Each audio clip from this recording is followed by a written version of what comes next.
Travail. Merci. Alors, je pense que beaucoup de personnes ne m'ont pas entendu, donc je vais la refaire. Petit problème technique. Donc, je disais bonjour à toutes et à tous. Je suis Dorit Naon. Je suis créatrice de contenu sur LinkedIn autour du bien-être au travail et de la justice sociale, et je suis journaliste. Merci à toutes et à tous d'être présents en nombre aujourd'hui à l'Académie du Climat. Je salue également tous ceux qui nous suivent en direct sur LinkedIn. Vous êtes plus de 200 inscrits. Merci beaucoup. Vous aurez l'occasion de poser des questions sur le chat. Nous essayerons d'en prendre quelques-unes au cours de la conférence. En distanciel ou ici avec nous, c'est très important que vous soyez là aujourd'hui, car le sujet dont nous allons parler nous concerne toutes et tous. Nous allons tous vieillir un jour. Alors posons-nous une question essentielle. Quelle place donnons-nous aux aînés dans notre société ? 4 ans que le dernier baromètre sur l'isolement des personnes âgées est sorti. 4 ans, ce n'est pas rien. Et pourtant, pour une personne âgée, 4 ans, ça peut tout changer. Une santé qui décline, un proche qui disparaît, un cercle social qui se réduit. Aujourd'hui, nous allons vous présenter les nouveaux chiffres de l'édition 2025, baromètre, solitude et isolement, quand on a plus de 60 ans en France. Derrière les chiffres, il y a des histoires. Derrière les statistiques, il y a des visages. Derrière les données, il y a des vies. Et aujourd'hui, c'est de ces vies-là dont il est question. Alors, sans plus attendre, voici le déroulé de la matinée qu'on va passer ensemble. On va ouvrir la rencontre avec Anne Génaud, la présidente des Petits Frères des Pauvres. Ensuite, dans un second temps, à 10h10, on va découvrir ensemble les chiffres 2025 de ce baromètre avec l'analyse de Quentin Léoéline de CSA Research, puis les éclairages de nos partenaires ainsi que les préconisations de l'association avec Yann Lanier, délégué général. Ensuite, à 10h45, on aura l'honneur d'entendre Lorraine Bastide, journaliste et autrice, qui va apporter son regard sur ces enjeux. Et enfin, pour finir, à 11h, une table ronde pour mettre en lumière des initiatives concrètes pour lutter contre l'isolement des aînés en Île-de-France, avec des témoignages très touchants de plusieurs acteurs engagés sur le terrain. Et on va conclure à 11h25 avec un mot de clôture d'Anne Guénaud. On a donc un programme dense et riche en perspectives qui nous attend ce matin. Donc directement, on va rentrer dans le vif du sujet. J'ai l'immense plaisir d'accueillir celle qui porte cette cause au quotidien avec conviction et surtout avec engagement. Je vous demande d'applaudir chaleureusement la présidente des Petits Frères des Pauvres qui va ouvrir cette présentation, Anne Guénaud.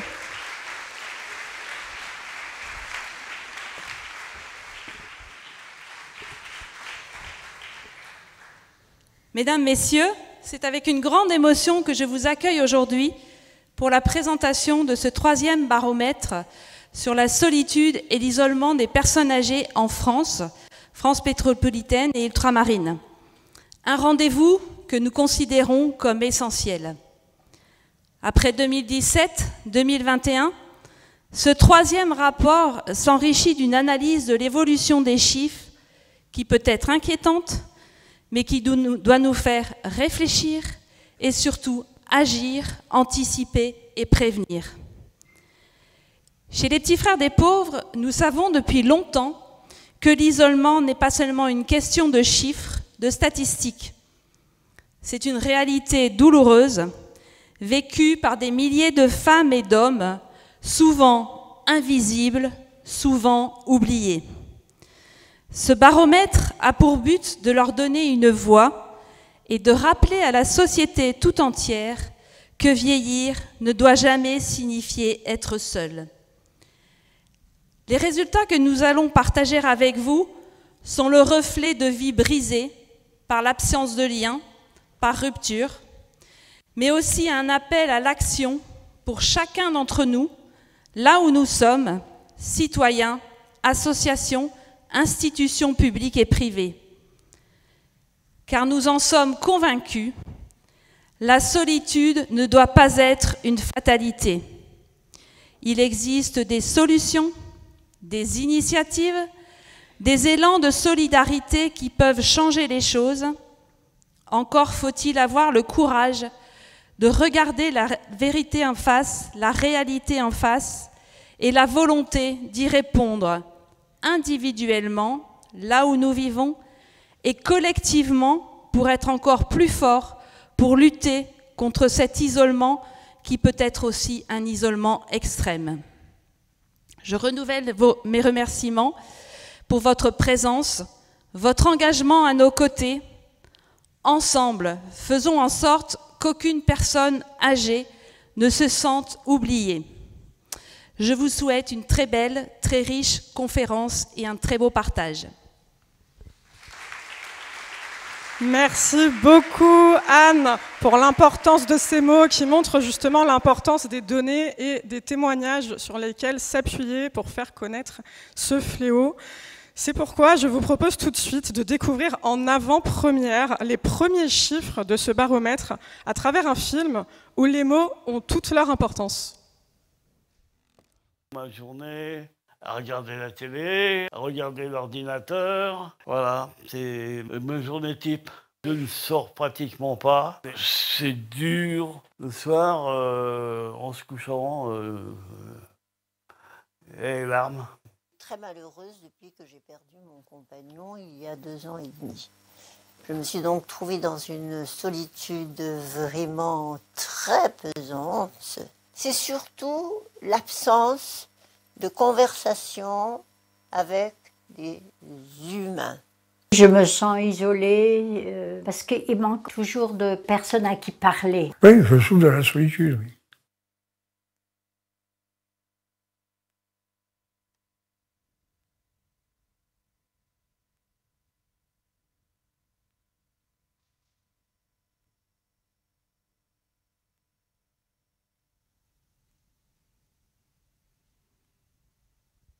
Alors c'est difficile de reprendre la parole après de telles images aussi poignantes si vous trouvez comme moi qu'effectivement on ne peut pas rester indifférent face à de telles situations. Vous avez ce QR code qui s'affiche juste derrière moi et qui vous permettra, alors si je me mets devant on ne va pas y arriver, et qui vous permettra d'accéder directement au baromètre sur le site.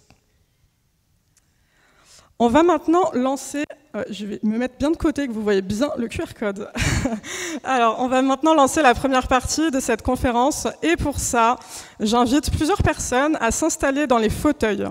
Alors, tout d'abord, il est délégué des Petits Frères des Pauvres qui présentera les préconisations portées par l'association à la suite de ce rapport. J'appelle Yann Lanier.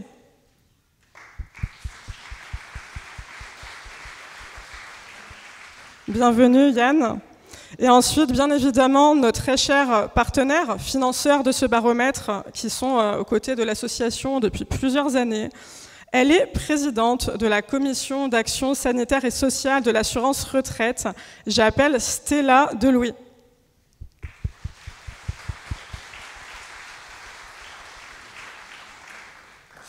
Et enfin, elle est directrice de la fondation Petits Frères des Pauvres. J'appelle Elsa Bounot.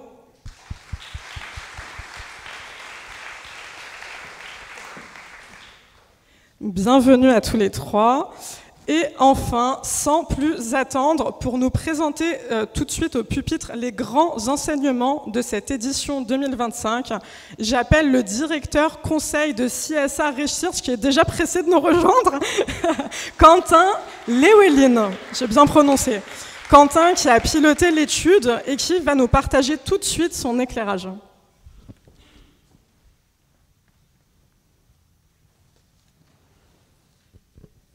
Je vous remercie. Bonjour à toutes et tous. Donc, je vais vous partager les principaux enseignements de cette nouvelle vague d'enquête qui constitue donc la 3e édition du baromètre de la solitude et de l'isolement des personnes âgées. Donc, c'est une enquête que nous avons initiée en 2017 et dont la dernière vague remontait à 2021. Alors, cette nouvelle édition, elle nous permet de faire le point sur le ressenti de la solitude et surtout d'identifier les phénomènes d'isolement qui peuvent frapper les aînés, mais tout en mesurant les évolutions des indicateurs sur les 8 dernières années. Alors, avant d'entrer dans le vif du sujet, quelques mots pour vous expliquer la méthodologie, en tout cas comment on a conduit cette enquête précisément.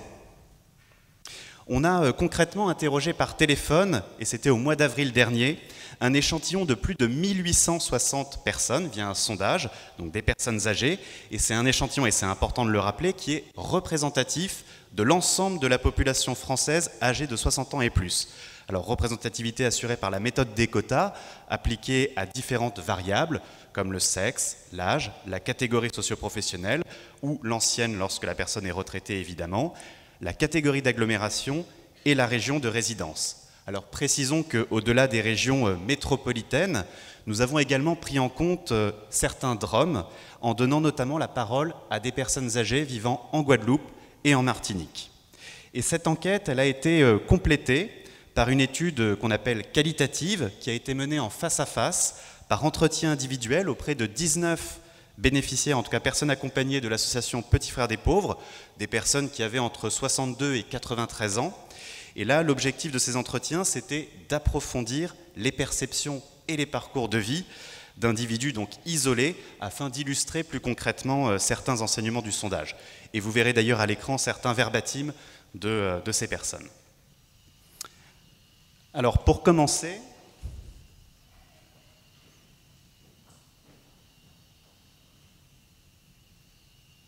si ça marche.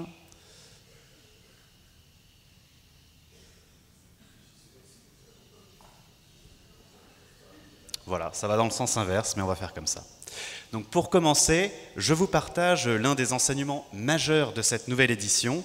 C'est celui de la part des personnes âgées de 60 ans et plus que nous identifions comme étant en situation de mort sociale. Alors le mot est fort, et sont considérés comme étant en situation de mort sociale eh bien, toutes les personnes qui nous déclarent n'avoir aucun contact physique, avec, ou en tout cas très peu de contact, c'est-à-dire moins d'une fois par an, avec des membres de leur famille, avec des amis, avec des voisins, donc au-delà des simples formules de politesse, et qui nous déclarent par ailleurs également ne participer à aucune activité, ou quasiment aucune activité au sein d'associations. Donc on est donc sur des personnes qui sont très isolées des 4 grands cercles de sociabilité que sont le cercle familial, le cercle amical, le cercle plus large du voisinage, mais aussi le cercle associatif. Et cela concerne aujourd'hui, en 2025, 4% de l'ensemble des personnes âgées de 60 ans et plus. Alors il faut avoir en tête que les 60 ans et plus aujourd'hui en France, c'est 18,7 millions de personnes. Et donc en faisant une extrapolation de ce résultat, on arrive à une estimation d'environ 750 000 personnes qui se trouveraient en situation de mort sociale aujourd'hui en 2025. À titre de comparaison, en tout cas pour vous donner un ordre de grandeur, c'est l'équivalent de l'ensemble de la population du département de la Loire, donc autour de Saint-Étienne. Alors au-delà de ce chiffre, c'est surtout son évolution depuis 2017 qui doit nous interpeller, car ce chiffre, vous le voyez, il est en progression continue depuis 8 ans. On était à 2% en 2017, 3% en 2021, et on est aujourd'hui donc à 4%. Alors si on a observé une augmentation de la part des personnes âgées en situation de mort sociale, notamment en 2021, voilà, c'était évidemment pendant un moment en particulier, notamment on était encore dans la crise sanitaire qui avait de manière brutale restreint nos interactions sociales. On constate aujourd'hui que la situation ne s'est pas améliorée chez nos aînés 4 années plus tard, et alors même que la pandémie est déjà bien lointaine. Et donc on est là, vous le voyez, sur un phénomène qui s'ancre et qui s'amplifie à bas bruit. La proportion de personnes isolées, en tout cas totalement isolées, a doublé, vous le voyez, en l'espace de 8 ans. Alors si on prend maintenant un petit peu de recul et qu'on s'intéresse plus largement aux différents isolements selon les cercles de sociabilité, mais indépendamment, sans nous centrer uniquement sur ceux que l'on qualifie de morts sociaux, il y a plusieurs points qui sont ici à souligner. Déjà, il y a l'isolement du cercle amical. Alors celui-ci il baisse significativement cette année, passant de 40% donc en 2021 à 30% en 2025. Donc on peut constater une reprise des interactions sociales dans cette sphère aujourd'hui, et donc c'est plutôt une bonne nouvelle, mais si on reste quand même à un score qui est supérieur de 2 points à celui qu'on observait avant la pandémie, donc en 2017, il y a 8 ans. En parallèle, on a la détérioration des liens familiaux qui se poursuit. 29% des 60 ans et plus sont concernés par l'isolement familial. C'est plus 1 point par rapport à 2021 et plus 7 points par rapport à 2017. Et la part aussi des personnes âgées isolées à la fois du cercle familial et du cercle amical, donc vraiment isolées en tout cas de leur entourage proche, eh bien, se maintient à 1 point près au niveau enregistré il y a 4 ans. Ça concerne 11% des 60 ans et plus, on était à 6% en 2017, donc vous voyez c'est relativement stable par rapport à il y a 4 ans, mais on est quand même quasiment au double de ce qu'on avait en 2017. Autre indicateur ici clé de cette enquête, c'est la mesure du sentiment de solitude. On a aujourd'hui 30% des personnes âgées de 60 ans et plus qui se sentent seules au moins de temps en temps. On était à 36% en 2021 et à 31% en 2017. On assiste donc à une sorte de retour à ce qu'on observait il y a 8 ans, et on voit d'ailleurs ici plus clairement l'effet de la crise sanitaire sur la poussée de ce sentiment de solitude qu'on avait pu constater en 2021. Alors, cela étant, la solitude ressentie au quotidien, c'est-à-dire tous les jours ou souvent, qui s'établit donc à 13% aujourd'hui, elle reste quand même supérieure de 2 points à son niveau enregistré en 2017. Et pour ceux qui ont l'expérience de la solitude, au moins de temps en temps, on leur a en fait demandé depuis combien de temps ils éprouvaient ce sentiment. Et on voit bien que c'est un état qui ne date pas d'hier, puisque vous le voyez, 76% nous indiquent se sentir seul au moins de temps en temps depuis plusieurs années, dont 16% depuis de longues années, et même 7% qui vont nous dire qu'en fait c'est un sentiment qu'ils ont toujours ressenti, toujours éprouvé. Autre élément intéressant, et 4 années après la fin de la crise sanitaire, c'est les sorties quotidiennes à l'extérieur du domicile qui continuent de diminuer au profit de sorties moins régulières. Vous voyez, seulement 51% des 60 ans et plus sortent tous les jours de leur domicile, de chez eux. Ils étaient 56% à nous le dire il y a 4 ans en 2021, et ils étaient même 65% à nous le dire en 2017. Donc vous voyez, moins 14 points sur cet indicateur. Alors on a quand même un tiers, 33%, qui sort toutefois plusieurs fois par semaine, mais sans que ça soit quotidien. Mais au final, vous le voyez à l'inverse, on a 49% des personnes âgées qui ne sortent pas chez elles tous les jours. Et la raréfaction des sorties quotidiennes, elle concerne plus particulièrement les plus âgés. Parce que ce score, en fait, il monte à 59% dès lors qu'on s'intéresse aux 85 ans et plus. Donc vous voyez, on est à plus 10 points par rapport à la moyenne constatée. Et si on rentre un peu plus dans le détail, on a 16% des 85 ans et plus qui vont même nous dire qu'ils ne sortent jamais de chez eux ou moins d'une fois par semaine. Donc on est là face à des personnes que l'on pourrait qualifier de quasiment assignées à résidence. On note aussi que les sorties quotidiennes, elles sont moins fréquentes en milieu rural. 58% des habitants, des personnes âgées habitant les communes de moins de 2000 habitants ne sortent pas tous les jours de leur domicile, contre 31% en agglomération parisienne. Alors on va s'intéresser maintenant à la question de l'autonomie et du logement. Alors on sait que dans leur grande majorité, les personnes âgées veulent vieillir à domicile. 87% des 60 ans et plus expriment clairement d'ailleurs ce souhait, en tout cas l'exprimer clairement dans notre baromètre réalisé en 2021. Et à ce titre, l'adaptation du logement avec le vieillissement de la population et le choix du maintien à domicile devient un véritable enjeu majeur pour les années qui viennent. Et dans ce contexte, on a un peu plus d'un cinquième des 60 ans et plus, vous le voyez, 21%, qui font le constat, un constat qu'on pourrait qualifier de lucide, que leur logement actuel ne sera pas adapté à leur vieillissement dans les prochaines années. Mais cette question de l'adaptation du logement au vieillissement, elle est finalement quand même assez compliquée à traiter, puisque dans le même temps, on a, vous le voyez, 57% des personnes âgées qui n'envisagent pas de vivre ailleurs que dans leur logement, même si celui-ci n'est plus adapté. C'est un score qui reste important même auprès de ceux qui anticipent pourtant que leur logement actuel tel qu'il est conçu ne sera pas adapté à leur situation dans les prochaines années, puisqu'ils sont 36% à ne pas envisager de vivre ailleurs malgré tout, donc tout en ayant conscience de cette problématique. Et l'attachement, qui n'est pas toujours très raisonnable à son logement, eh bien, il s'accentue avec l'âge, puisque les 3/4 des 85 ans et plus n'envisagent pas de quitter leur domicile, même si celui-ci s'avère inadapté en raison de leur perte d'autonomie. Et en tout cas, on a pu observer à travers cette enquête à quel point il était délicat d'aborder sereinement ce sujet de l'autonomie et du logement quand il était question d'envisager avec eux leur avenir. Un autre enseignement intéressant ici de cette enquête concerne l'isolement numérique des personnes âgées. Alors, si la part de ceux qui indiquaient ne jamais utiliser Internet avait fortement diminué en 2017, passant de 31% à 20% aujourd'hui, entre 2017 et 2021, eh bien celle-ci fait une remontée significative en 2025 en atteignant 27%. Alors, je précise que ce chiffre de 27%, il n'indique pas que ces personnes n'ont jamais utilisé Internet.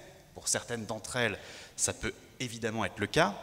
Mais il nous dit surtout qu'aujourd'hui et au moment où on les interroge, eh bien ces personnes n'utilisent pas Internet. Et si l'épisode de la pandémie a pu favoriser ou même parfois forcer l'usage des outils numériques chez nos aînés, y compris d'ailleurs dans les EHPAD qui avaient fait beaucoup d'efforts en la matière, eh bien cette dynamique, elle est aujourd'hui en partie à relativiser. Et ce 27% en 2025 pourrait donc être un retour à la normale, en tout cas assez proche, à quelques points près de ce qu'on observait 3 ans avant la pandémie, en 2017. Alors, comment comprendre cette augmentation? Il y a plusieurs pistes d'explication. Alors, même si ça doit concerner une minorité, on peut supposer une déconnexion volontaire de personnes qui auraient utilisé le numérique faute de mieux, en attendant la fin des mesures, des restrictions sociales lors de la pandémie. Mais il y a aussi d'autres hypothèses qui peuvent être également mises en avant. Il y a tout d'abord le coût financier, et à l'heure où le pouvoir d'achat cristallise les préoccupations des Français, eh bien les équipements et la connexion, donc la box Internet, le smartphone, ça représente évidemment un coût non négligeable, et on a pu observer très concrètement, dans nos entretiens notamment approfondis, eh bien que de nombreuses personnes âgées en arrivaient à sacrifier leur abonnement Internet pour des raisons financières, et en fait afin de recentrer leurs ressources, souvent très limitées, sur d'autres priorités. Et enfin, aussi par manque d'accompagnement, de pratiques régulières, mais aussi par l'obsolescence de leurs propres équipements, eh bien certains finissent entre guillemets par lâcher l'affaire, en tout cas par se déconnecter. Alors en synthèse, et si on s'intéresse aux populations les plus à risque par rapport à l'isolement, auprès de l'ensemble des personnes de 60 ans et plus, on peut mettre en avant 2 facteurs véritablement aggravants, en tout cas qui peuvent agir comme des accélérateurs de l'isolement. Il y a d'une part le niveau de revenu. Les personnes vivant sous le seuil de pauvreté, c'est-à-dire avec moins de 1 000 € net par mois, eh bien, sont systématiquement plus touchées par les phénomènes d'isolement que la moyenne. Et d'autre part, et j'en terminerai par là, on observe aussi une bascule passé 80 ans. Les différents isolements qu'on a pu identifier, analyser, eh bien, sont davantage vécus une fois qu'on a passé la barre des 80 ans. En particulier d'ailleurs vis-à-vis du cercle amical, mais également des associations et par rapport à l'isolement numérique. Vous voyez, si en moyenne 41%, en tout cas 27% des 60 ans et plus sont isolés, en tout cas déconnectés du numérique, eh bien ça monte à 63% parmi les 80 ans et plus. Voilà donc pour la présentation de ces principaux enseignements. Je vous remercie de votre attention. Merci beaucoup Quentin Lewelyn pour ces éclairages extrêmement précieux, directeur conseil chez CSA Research qui a conduit le baromètre que nous découvrons aujourd'hui. Alors, on l'a dit, on ne peut pas rester spectateur, il faut agir. Et pour ça, je vous propose sans plus attendre d'inviter au pupitre mon cher Yann Lanier, délégué général des Petits Frères des Pauvres, qui va nous présenter les préconisations de l'association pour sortir de ce fléau. On peut l'applaudir pour l'encourager.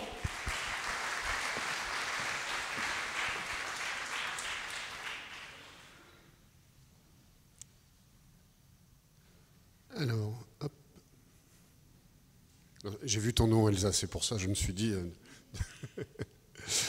Bien, bonjour à toutes et à tous. Alors, le rapport des petits frères des pauvres, c'est l'occasion de pointer des chiffres particulièrement difficiles cette année, puisque, comme Quentin vous l'a dit, comme vous l'avez vu déjà dans les différents médias qui ont relayé notre travail aujourd'hui, nous assistons véritablement à une envolée de l'isolement social et une envolée de la mort sociale. Donc j'espère, comme nous tous ici, que ces chiffres vont vraiment provoquer aussi un électrochoc. Mais il ne suffit pas de donner des chiffres, il faut aussi élaborer, construire, promouvoir un certain nombre de préconisations pour que chacun, dans son compartiment du jeu, à son niveau, puisse agir. Donc les petits frères, comme à leur habitude, dans chacun de leurs rapports, ont construit des préconisations. Elles sont au nombre de 15 dans ce document, donc je ne vais pas vous égrener les 15, mais sachez qu'elles sont réparties en quatre catégories. Nous avons tout d'abord un premier bloc de préconisations qui va concerner la prévention de l'isolement social. La conférence de l'autonomie qui a eu lieu pour la première fois en juillet dernier a, ma grande satisfaction en tout cas, placé les questions de prévention au cœur des sujets. On sait que la prévention, c'est d'abord des politiques de long terme, c'est aussi des budgets, mais on a vraiment du travail à faire sur cette question-là. Le repérage, qui est un sujet encore pas suffisamment travaillé, cette question de comment, une fois que nous documentons 750 000 personnes en situation de mort sociale, comment nous allons au plus près d'elles les repérer pour pouvoir les sortir de cette souffrance. Nous avons ensuite l'habitat, les territoires et la préservation du lien social. J'aurai l'occasion d'y revenir. Et puis la lutte contre la pauvreté. Quentin vous l'a montré là également. Le lien entre la faiblesse des revenus d'une personne et son isolement social réel est aujourd'hui avéré. Alors, quelques mesures pour... alors je ne sais pas si vous n'avez pas passé... Voilà. Donc la première des mesures dans le premier bloc que je vous ai présenté sur la prévention de l'isolement, c'était tout simplement d'appeler les pouvoirs publics à mieux chiffrer le coût de l'isolement. Peut-être, même si vous avez entendu beaucoup parler ce matin des chiffres des petits frères des pauvres, vous avez peut-être entendu le chiffre que la DREES a sorti ce matin sur la dépense médicale dans notre pays. 333 milliards d'euros de montant de la dépense médicale l'année dernière, je crois. Et on peut tout à fait supposer que, même si notamment on a mis beaucoup en avant ces dernières années, ces derniers mois, les problématiques psychiques que nos concitoyens, toutes générations confondues, rencontrent, on peut tout à fait supposer qu'une partie de la dépense médicale aujourd'hui a comme racine l'isolement social des personnes. Et c'est pour ça que notre première préconisation, elle est d'abord de réaliser un travail de chiffrage aujourd'hui réel du coût de l'isolement social. On s'est risqué dans le rapport avec l'équipe à avancer des chiffres et on se dit qu'un chiffre autour de 4 milliards d'euros ne nous paraît pas totalement ridicule quand on essaye d'additionner un certain nombre de dépenses de santé, mais aussi de coûts du non-recours. On arrive à des chiffres qui permettraient peut-être de poser des politiques de préconisation, même si elles coûtent 1 milliard d'euros, elles permettraient d'en économiser 3. Donc, vraiment, à la fois, il faut qu'on développe cette question de la prévention sur cette question de l'isolement social, mais qu'on arrive à mieux chiffrer les coûts réels de l'isolement social dans notre pays. Et on a aujourd'hui une administration, des inspections générales qui sont tout à fait en capacité de le faire. Sur le repérage de l'isolement, on a beaucoup de travail encore, même si des choses ont été mises en œuvre dans la loi Bien vieillir, cher Jean-Christophe également, mais on doit là aussi passer des étapes supplémentaires. Ce n'est pas un sujet simple parce que ça se heurte aussi à des questions de consentement, de volonté des personnes aussi et de liberté. Ce qu'on a voulu mettre en œuvre et ce que je voulais mettre en avant devant vous aujourd'hui, c'est cet autre sujet que nous essayons d'installer depuis 3 ans maintenant, qui est celui de la mort solitaire. Vous savez, ce sont ces personnes que nous retrouvons plusieurs jours, plusieurs semaines, plusieurs mois, parfois après leur décès, dans leur logement. Quand nous avons commencé à mettre en avant ces chiffres, c'était assez frappant de voir que les situations que nous relevions dans la presse, c'était d'abord et avant tout pas dans des logements isolés. Il y a un chiffre qui m'a marqué dans les chiffres que Quentin vous avez mis à jour, c'est celui des 380 000 personnes dans notre pays qui n'ont pas de voisins. 380 000 personnes n'ont pas de voisins. Mais en même temps, quand nous avons fait notre première mesure des morts solitaires, je crois que 12 des 14 que nous avions repérés dans la presse habitaient dans des appartements, donc avec des voisins. Donc là, on est vraiment sur quelque chose qui peut prendre de l'ampleur avec la dynamique des chiffres que vous avez annoncés, Quentin. En 2030, si nous arrivons à 1 million de personnes âgées en situation de mort sociale, c'est parce qu'il y aura 2 millions de plus de 60 ans en 2030 par rapport à aujourd'hui. Et qu'on a aussi une dynamique de croissance des chiffres à ce niveau-là. Donc prévenir la mort solitaire en essayant de mettre autour de la table, par exemple, les fournisseurs de fluides, l'eau, l'électricité, le téléphone, les services bancaires, pour que des alertes et des systèmes d'alerte puissent être déclenchés quand il n'y a par exemple plus du tout d'activité sur un compte bancaire, quand le chauffage ou la lumière reste allumée dans un logement et qu'on le voit sur les consommations. Ça doit être aujourd'hui, d'autres pays ont commencé à le tester, ça doit être aujourd'hui des dispositifs qui ne sont pas forcément difficiles à mettre en place, qui évitent aussi des traumatismes chez des voisins dont là aussi on a des coûts qui pourraient être mesurés. Et puis on peut aussi peut-être, avant malheureusement leur décès, tenter de sauver des personnes. Alors, je vais attendre la slide d'après. Troisième bloc de préconisation, l'habitat, le territoire, la préservation du lien social. C'est assez large comme sujet. Deux choses à avancer devant vous ce matin. Tout d'abord, la question du parcours résidentiel. Les chiffres sont extrêmement frappants dans ce que CSA a documenté. Des gens qui sont conscients qu'ils vivent dans des logements non adaptés, mais en même temps 57% d'entre eux qui vous disent qu'ils ne quitteront pas leur logement, et dès qu'on a passé 80 ans, le pourcentage monte encore de manière significative. Donc le travail vraiment à prendre à bras-le-corps, de recréer des parcours résidentiels, d'avoir des campagnes qui permettent aux gens de prendre des bonnes décisions au bon moment, avant que le logement devienne un piège en quelque sorte, c'est vraiment quelque chose d'important. On n'arrivera pas à construire du bien vieillir demain sans avoir des actions vraiment importantes sur le logement et encore une fois le parcours résidentiel et l'offre de parcours résidentiel des personnes.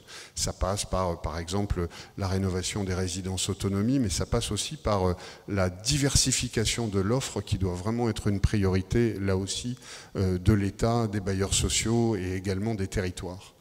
Et puis, favoriser toutes les actions qui permettent de développer du lien social. Alors, on rentre dans ce que j'appelle le côté ni législatif ni réglementaire de l'isolement social.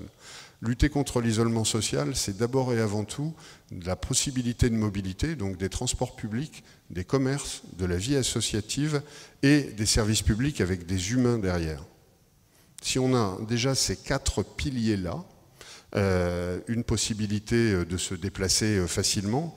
Quand nous avons fait le travail sur les vieux de banlieue, nous avons montré qu'il était parfois difficile, quand on habitait des quartiers populaires, parce que le cadencement des réseaux de transport ou leur accessibilité est complexe, de se déplacer.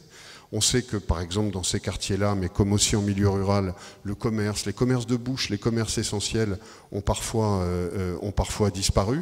Et que les services publics de proximité, même si les maisons France Service ou quelques collectivités remplissent ce rôle-là, on a encore un vrai décrochage citoyen par cette absence de services publics de proximité. Et puis, puisqu'il y aura une grande mobilisation associative le 11 octobre prochain, c'est aussi l'occasion de se dire que, et on le montrait dans les cercles de sociabilité, la capacité d'avoir accès à du lien social, à de la vie associative, à des activités ludiques, culturelles, sportives, etc., c'est aussi un moyen de lutter contre l'isolement social. Si on ne fait pas attention à cela, on risque aussi d'ajouter un autre désert dans les années à venir, qui sera le désert associatif dans certains endroits. Donc il faut être particulièrement attentif au dynamisme et au soutien de la vie associative. Et puis enfin, puisque nous ne nous appelons pas les petits frères des pauvres pour rien, nous avions consacré le rapport du 1er octobre l'année dernière à la question de la pauvreté, souvent, et ça a été le cas ces dernières semaines, on entend des choses qui essentialisent la génération des retraités aujourd'hui, laissant à penser que tous sont et vivent dans des conditions matérielles acceptables, voire confortables. Alors c'est vrai, il y a moins de pauvres chez les plus de 60 ans qu'en population générale, quand on ne garde que les pourcentages. Mais vous êtes en face de moi aujourd'hui et vous n'êtes pas des pourcentages. Et quand on regarde les plus de 60 ans dans notre pays, ce sont les chiffres Quentin de notre rapport de l'année dernière, 2 millions des personnes de plus de 60 ans dans notre pays vivent sous le seuil de pauvreté, ont des revenus sous le seuil de pauvreté. Le seuil de pauvreté, il est à 1216 € par mois de mémoire, et nous avons donc 2 millions de personnes qui sont en dessous, donc ce qui est notre 14e préconisation dans le rapport, revaloriser le minimum vieillesse à hauteur du seuil de pauvreté. C'est un effort conséquent, hein, c'est 250 € par personne, mais ça pourrait vraiment permettre de changer la vie des gens et de sortir une partie conséquente de la population actuelle des plus de 60 ans de la pauvreté, sachant que la génération qui arrive derrière, potentiellement, aura aussi des problématiques de revenus qui ne vont pas forcément aller en s'améliorant. Voilà quelques-unes des 5-6 préconisations sur les 15, et je vous inviterai à découvrir les autres dans la lecture du rapport. Voilà. Merci beaucoup Yann Lanier, directeur général des Petits Frères des Pauvres. Merci énormément pour la mobilisation et l'engagement. Alors, on est obligé un petit peu de revenir, mes amis, sur ce qui s'est passé ce matin. On a entendu beaucoup de choses, on a entendu beaucoup de chiffres. Et derrière toutes ces informations, il y a quand même un chiffre qui résonne comme un électrochoc. 750 000 personnes âgées en situation de mort sociale en 2025. Ça veut dire des centaines de milliers de vies réduites au silence, à l'invisibilité, et ce chiffre n'arrête pas de grimper. Plus 42% en 4 ans, plus 150% en 8 ans. Et maintenant, je me tourne vers les partenaires des Petits Frères des Pauvres qui financent la production de ce baromètre depuis des années. La Fondation Petits Frères des Pauvres et l'assurance retraite. C'est grâce à votre soutien essentiel que ce travail est possible. Et j'appelle Stella, si vous voulez bien, au pupitre, sous les applaudissements.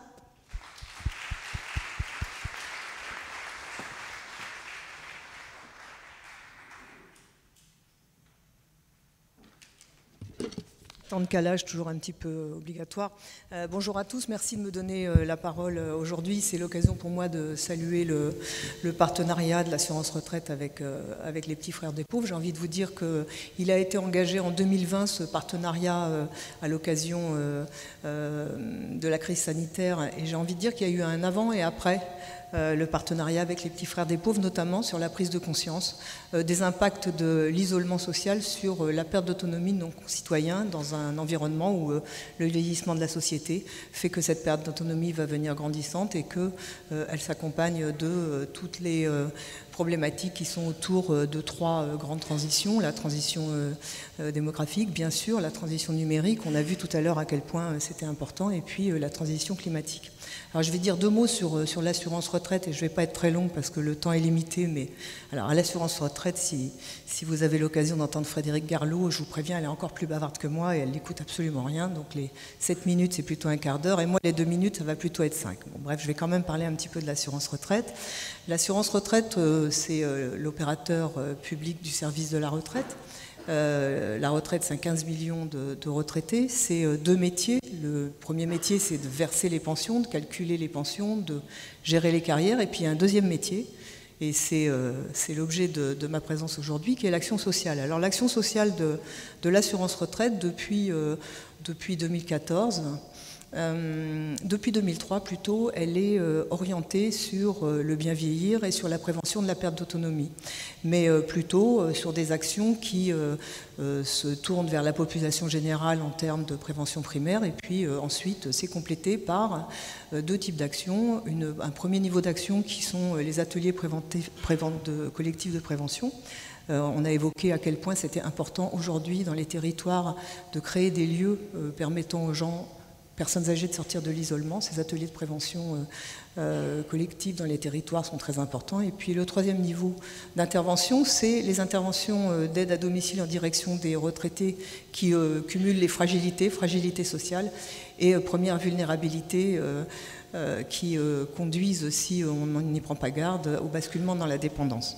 Alors notre partenariat, il s'est engagé sur la problématique, bien sûr, de l'isolement social, avec en 2020 2 actions, le soutien au baromètre à l'étude sur l'isolement des personnes âgées, la crise sanitaire, et puis un autre partenariat autour du dispositif Solitude Écoute, qui permet aux personnes de plus de 50 ans de trouver des interlocuteurs lorsqu'ils ont besoin de parler. Et ça, c'est quelque chose qui, pendant la crise sanitaire, a brisé d'une certaine manière, enfin en tout cas a permis de briser les solitudes accentuées par le fait que les confinements, reconfinements et mesures de distanciation sociale faisaient que dans nos bénéficiaires qui avaient la possibilité via des plans d'aide d'être accompagnés par des auxiliaires de vie, ces personnes-là se retrouvaient brutalement encore plus isolées qu'elles ne l'étaient.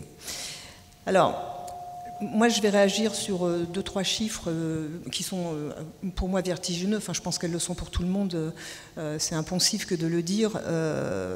Premier élément, 3 personnes âgées sur 10 qui sont isolées de leur cercle familial, amical, de voisinage ou associatif. Bon, c'est vraiment déjà un chiffre vertigineux, mais 4% des seniors, 750 000 personnes qui sont en situation de mort sociale, j'ai envie de dire, mais dans quel monde on vit, quoi. Ça paraît complètement fou et pourtant c'est une réalité, et c'est là où effectivement, quand je disais il y a eu un avant et un après partenariat avec les petits frères des pauvres, je crois que pour les administrateurs de la caisse d'assurance retraite, ces réalités-là, elles n'étaient pas complètement identifiées. On était, bien sûr, on travaille à dire d'experts. Tous les dispositifs que l'on construit sont des dispositifs qui sont construits à dire d'experts, mais quand on entend que 750 000 personnes sont en situation de mort sociale, j'ai envie de dire qu'on est à hauteur d'homme dans une situation où véritablement on se dit il est urgent d'agir et que si l'on agit aujourd'hui, eh ben, on n'agit pas encore assez. Donc je ne vais pas aller au-delà de ces chiffres. Je voudrais simplement dire, et pour en terminer, que les chiffres qui nous sont donnés aujourd'hui, les recommandations qui ont été données par Yann, j'ai envie de dire qu'elles légitiment, ou en tout cas elles confirment bien le sens et l'importance du sens que la caisse d'assurance vieillesse, l'assurance retraite, le service public de la retraite confirme bien toute la pertinence du sens qui est donné aux actions de l'assurance retraite, qu'il y a dans le vieillissement démographique et les chiffres de 75, la part des retraités de 75 ans et plus qui va augmenter de près de 20% en 2027 et que les plus de 60 ans seront pour la première fois plus nombreux en 2030 que les moins de 15 ans. Il y a des enjeux de cohésion, de solidarité intergénérationnelle, qu'on n'est plus devant des mots, on est devant des réalités, et que voilà, il y a nécessité de travailler à dire d'experts, de travailler sur la base des travaux qui sont fournis aujourd'hui par le baromètre, mais par d'autres, et que c'est un ensemble de choses sur lesquelles il faut capitaliser. La CNAV, et je termine, la CNAV travaille avec un certain nombre de partenaires en s'appuyant sur des travaux, et le rapport des petits frères des pauvres, c'est l'assurance pour nous de bénéficier chaque année d'un état de lieu qui est solide, qui est précis, j'ai dit tout à l'heure à hauteur d'homme, quantitatif, qualitatif, sur la situation des personnes âgées avec des thématiques clés. Nous, ça nous permet d'adapter l'offre de services de la CNAV, ça nous permet d'être encore plus à l'écoute des recommandations d'experts, et dans un contexte où beaucoup opposent finalement les transitions démographiques, numériques, climatiques, je voudrais terminer en disant que je salue l'initiative d'avoir choisi ce lieu pour présenter le baromètre 2025, et que ça nous invite à lier tous ces défis et à travailler ensemble pour que ces transitions, ces 3 transitions, portent en elles des solutions sur les problématiques d'ensemble. Merci, j'ai été un peu longue, pardon. Merci beaucoup Stella Delouis pour ces mots justes, ces mots très forts et vrais. Présidente de la Commission d'action sanitaire et sociale de l'assurance retraite Caisse nationale. Je me tourne maintenant vers vous, Elsa, le pupitre est à vous. Merci beaucoup. Je vais aller très vite parce qu'effectivement le temps file, donc je ne vais pas revenir sur ces chiffres alarmant, effectivement, comme vous l'avez tous dit. Peut-être redire que la Fondation est fière de renouveler son partenariat tous les ans, à la fois sur les rapports thématiques, mais aussi sur les baromètres de l'isolement, qui sont vraiment des outils de référence pour comprendre et combattre l'isolement des personnes âgées. Ce baromètre, il est précieux pour nous en tant que fondation, mais aussi pour tous les acteurs qui œuvrent sur la question du grand âge. Et les résultats qu'il met en lumière sont effectivement alarmants. Il nous rappelle combien l'isolement des personnes âgées reste une réalité trop souvent invisible, mais il nous donne aussi des pistes d'action. Pour la Fondation, qui est à la fois distributrice de fonds, mais qui est aussi opératrice dans la construction et la rénovation de logements au profit des personnes âgées en situation d'isolement et précarité, les éléments qui sont pointés, en particulier sur le fait qu'un cinquième des logements ne sont pas adaptés, tout ça, ça nous dit que notre action au service de l'immobilier adapté pour les personnes âgées est à la fois une chance et une opportunité pour les petits frères, mais aussi une opportunité pour la population. Tout ça dans une difficulté de pression immobilière, en particulier ici en Île-de-France, que vous connaissez. Ce constat nous oblige aussi à redoubler d'efforts, nous appelle à l'action, comme le disait la présidente de l'association. Nous, la Fondation des Petits Frères des Pauvres, vous, l'association des Petits Frères des Pauvres, mais aussi l'association de gestion des établissements des Petits Frères des Pauvres, et la centaine d'autres associations qui œuvrent partout sur le territoire au bénéfice des personnes âgées, isolées et précaires. Ça nous oblige aussi à penser et à valoriser le travail remarquable de leurs bénévoles et salariés. Et puis, je le disais aussi, à penser la question du logement qui est assez centrale dans les besoins primaires de chacun d'entre nous.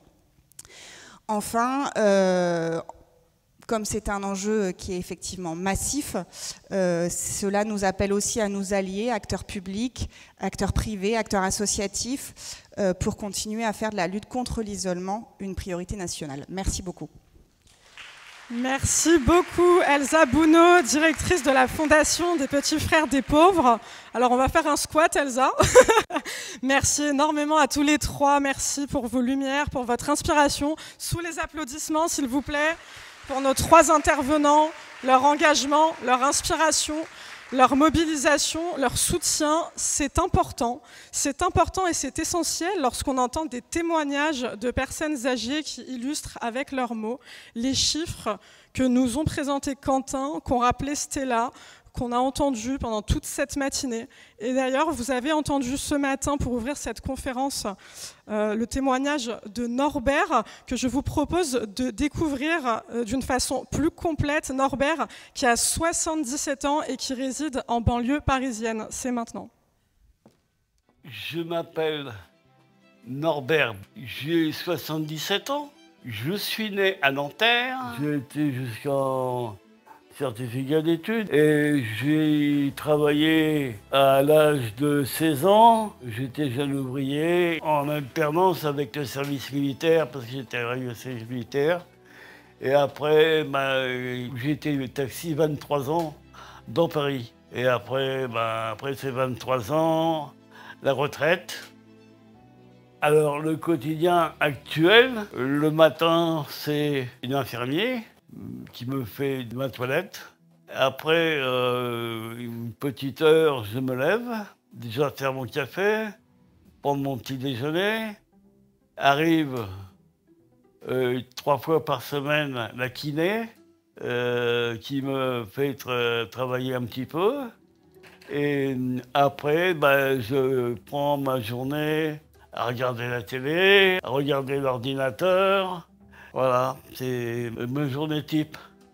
Je ne sors pratiquement pas. Ayant des problèmes de marche, il m'est difficile d'aller sur le balcon. Donc je reste à Colombes, dans l'appartement. Et j'ai eu droit à une sortie il y a quelques temps avec les petits frères pour aller faire une réunion. On m'a emmené en voiture et ça faisait pratiquement 5 ans que je n'avais pas bougé. Il est vrai que la solitude, de temps en temps, ça pèse. Mais c'est dur. Le soir, en se couchant, les larmes. Mais bon, ça vient, puis ça passe. en visite des personnes, à part les petits frères. Ah, les petits frères des pauvres m'ont proposé beaucoup de gentillesse, beaucoup d'amour, parce qu'il y a des gens qui sont agréables. Le premier intervenant que j'ai eu, c'est un monsieur terrible, de gentillesse. Et là, j'ai une deuxième dame qui est aussi là. J'espère que je l'aurai encore un moment. Il faut penser qu'on ne peut pas toujours avoir derrière soi quelqu'un qui soit là en permanence. On est trop de personnes, disons, âgées à l'actuel, et en plus ça va continuer. Il va y avoir de plus en plus de personnes âgées. Donc, est-ce qu'il y aura assez de gens pour les aider? Des personnes, des petits frères des pauvres que j'ai eus, quand ils sont là, c'est un moment de bonheur. Un témoignage très fort qui nous montre aujourd'hui qu'effectivement nous sommes ici pour vous dévoiler le baromètre, donc des chiffres. Derrière ces chiffres, il y a des parcours humains, il y a des histoires de vie. Donc c'est pas prévu, mais j'ai envie, s'il vous plaît, de vous demander d'applaudir le travail et l'engagement des petits frères des pauvres. Car derrière les chiffres qu'on découvre aujourd'hui, il y a la solitude, l'isolement et aussi la détresse.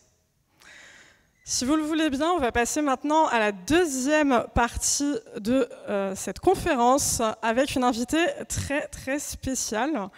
Alors ça va être une carte blanche. Vous la connaissez comme journaliste, comme autrice, comme productrice de podcasts engagée et surtout comme une voix qui interroge notre société avec justesse et toujours avec sensibilité. Elle a sorti son livre Enfin seule, que je vais prendre tout de suite. Donc c'était le 18 septembre 2025. Hop. Le voici, et de toute façon, elle l'expliquera beaucoup mieux que moi. C'est un livre qui invite à changer de regard sur la solitude choisie des femmes. C'est une occasion donc toute trouvée de faire le parallèle entre solitude choisie et solitude subie. Et elle va en quelque sorte traduire ce matin ce que ce baromètre raconte de notre société. Je la regarde, j'ai l'immense joie d'accueillir Lorraine Bastide. Sous les applaudissements, s'il vous plaît.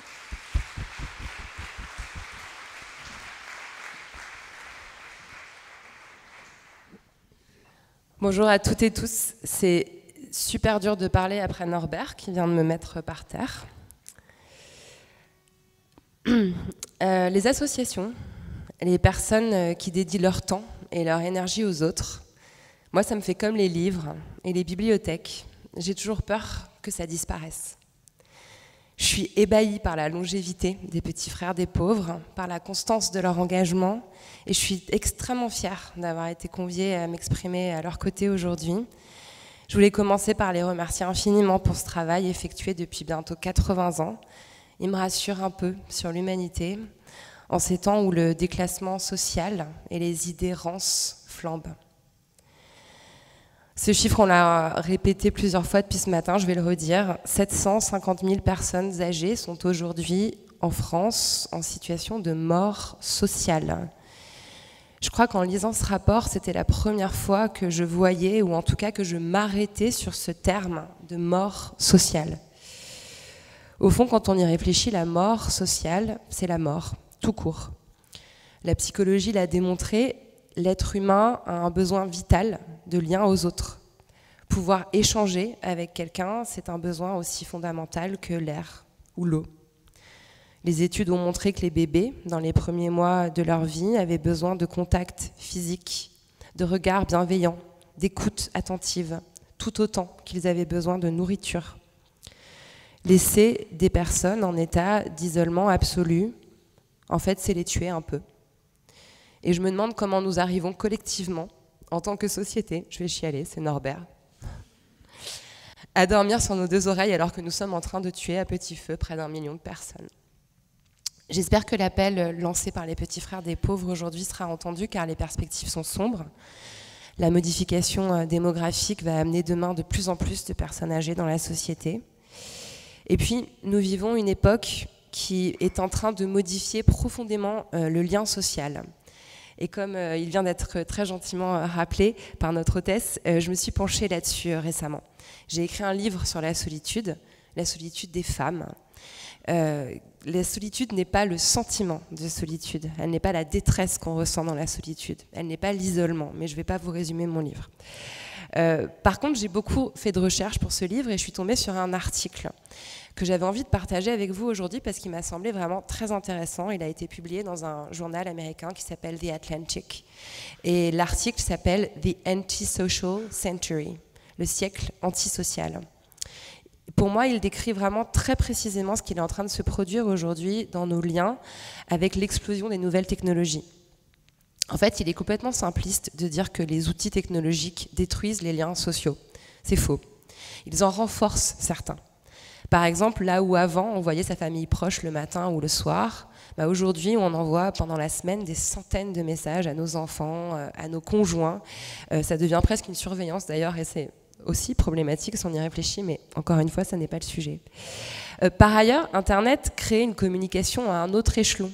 À travers les réseaux sociaux et les communautés, on crée des liens avec des personnes qui vivent parfois à des milliers de kilomètres de chez nous parce que ces personnes ont la même opinion ou le même centre d'intérêt. Et entre ces deux pôles-là, le journaliste de cet article, qui a écrit l'article, constate la disparition d'un échelon intermédiaire qu'il appelle l'échelon du village. C'est quoi l'échelon du village ? C'est tout ce qu'il y a entre les deux, c'est-à-dire la conversation avec la commerçante du coin, l'échange avec les encadrants du club de sport, la papote avec la voisine, le bavardage avec la dame du bus. Pour l'auteur de cette enquête, la disparition de l'échelon du village est dramatique. Elle fait disparaître un espace où on est amené à avoir un échange cordial, poli, codifié, avec des gens qui ne sont ni de notre famille, ni de notre opinion. Et ça, au fond, c'est l'essence même de la démocratie. Donc pour l'auteur de cet article, finalement, la disparition de l'échelon du village, c'est une des causes possibles de la montée du populisme et de la réaccession de Trump au pouvoir aux États-Unis. Je vous parle de tout ça parce que parmi les recommandations, les préconisations qui ont été faites ce matin, il est question de préserver les commerces locaux, les services publics de proximité, les transports en commun, les activités associatives et culturelles dans les quartiers et dans les villages. Et ça me semble fondamental parce que ces lieux-là, ce sont les seuls endroits où des personnes âgées qui sont peut-être sans proches, sans conjoints, sans enfants, mais aussi sans faculté à aller sur Internet chercher des communautés qui leur ressemblent, de se relier aux autres. Et c'est aussi l'occasion pour d'autres personnes seules, comme par exemple les mères isolées, de tisser du lien. Alors qu'est-ce qui reste donc à ces personnes ? Il reste la dame du bus. Et moi, personnellement, je discute toujours avec la dame du bus. Sauf que maintenant, quand je le ferai, je ne perdrai plus de vue que peut-être pour elle, cette conversation est la seule interaction de sa journée. Peut-être que pour elle, notre échange de 3 minutes sur l'actualité, les chiens, la météo ou les bébés est ce qui la sépare de la mort sociale. Mais encore faut-il pour cela que la dame puisse prendre le bus. Il faut qu'elle ait une santé physique, mentale, suffisamment solide pour sortir de chez elle. Voilà pourquoi, avant de vous quitter, je voulais vous proposer de réfléchir à la vieillesse en féministe. C'est mon dada, désolée.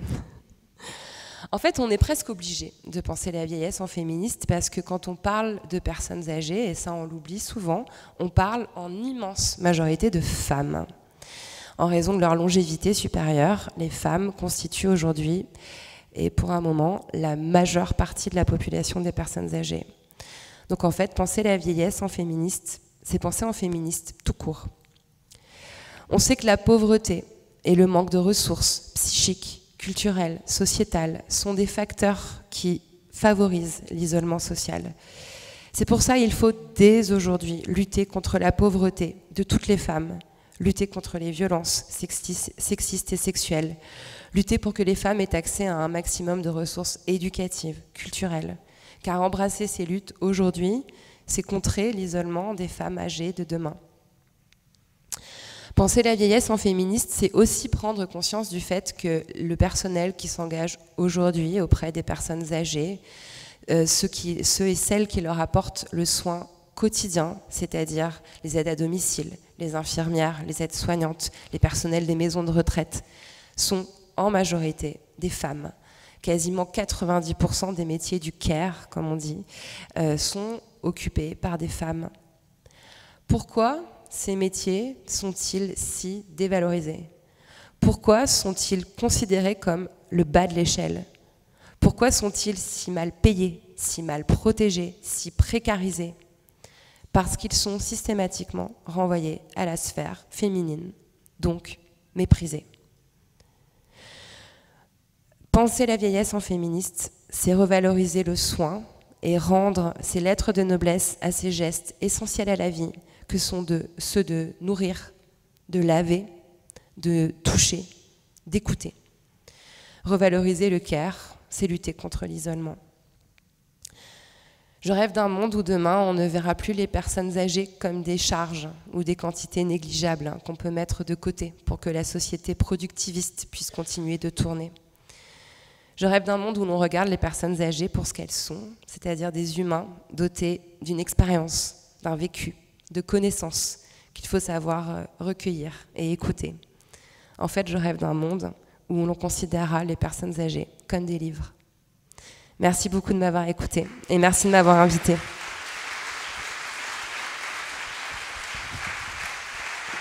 Merci beaucoup Lorraine pour ce partage.